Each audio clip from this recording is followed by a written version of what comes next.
Good afternoon mga ka-travelers. So, another adventure dito sa Davao. We're gonna check out this place, yung Kapatagan dito sa Davao del Sur. Andito kami sa kabaan ng Digos. Papunta na kami dito sa Kapatagan na to. Ito yung lugar na sinasabi namin sa inyo na magandang place dito sa Digos. And check it out. Samahan nyo kami, okay? Let's go!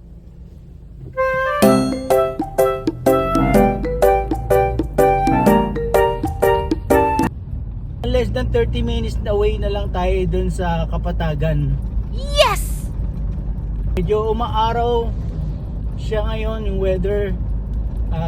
Kaya magandang mag-drive ngayon sa kalsada kasi walang masyadong sasakyan. Medyo kung may kulimlim, walang masyadong, hindi masyadong maaraw.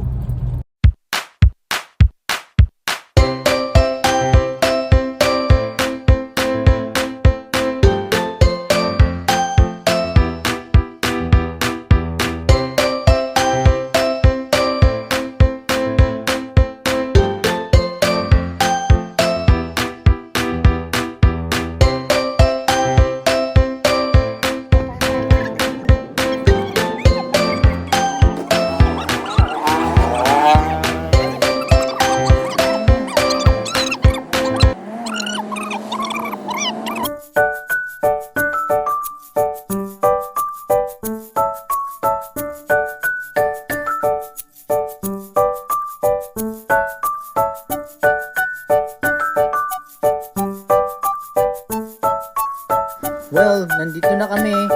Update na lang namin kayo. So, we'll see you.